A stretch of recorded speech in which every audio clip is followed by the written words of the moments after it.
In addition, you can go to a specific shape such as the structural beam. And so if the design criterion was for this ice section, right, you needed a particular stiffness to be higher than a certain lower limit and the strength to be higher than a certain lower limit, right?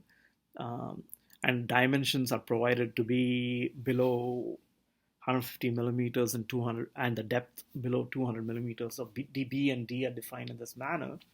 We want to see what are the different options.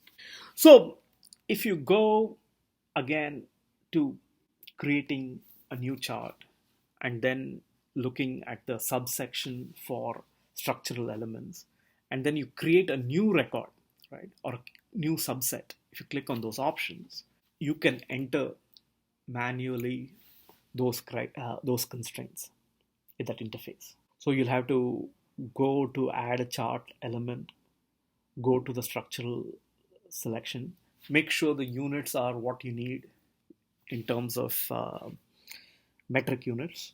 And the video lecture from CES EduPack, it's about an hour-long video, but it gives you a step-by-step approach in terms of how to get to this.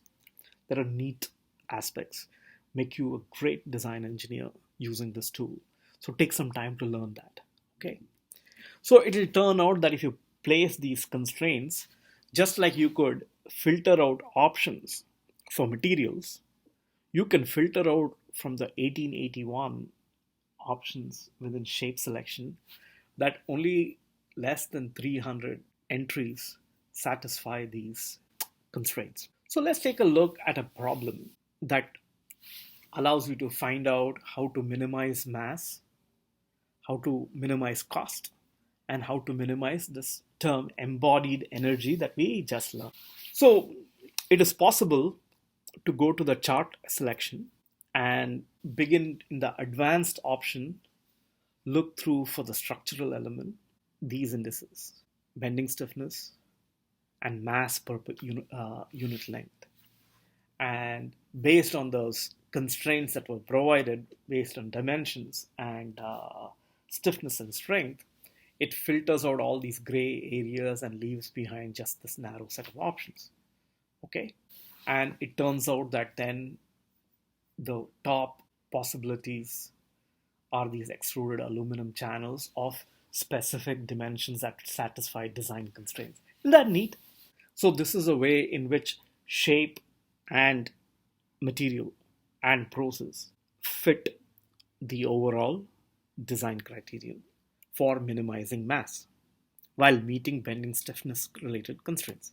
You can leave the y-axis to be the same, and you can instead look at creating the x-axis as a modification by multiplying the mass per unit length that you had earlier using the advanced feature and multiplying it with the price which also exists.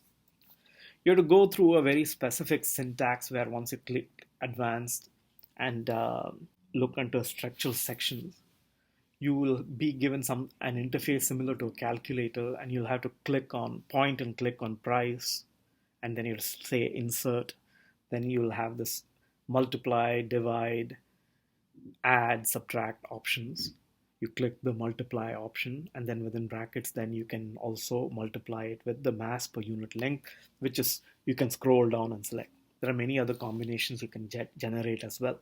And in a similar manner, you will begin to see that if instead you want price to be the objective that needs to be minimized, softwoods end up becoming a better option than the extruded aluminum. Alternatively, you can multiply the embodied energy with this mass per unit length term, leaving the y-axis to be the same, and you again get the softwood options. And so this allows you to basically look at how to use CES EduPack to represent different design solutions. Go through the step-by-step guide.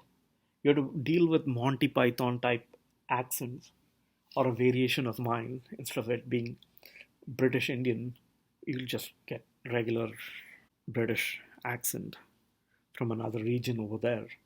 And if you're able to not get distracted with that change in accent, there's a lot of useful information and it'll make you a great design engineer.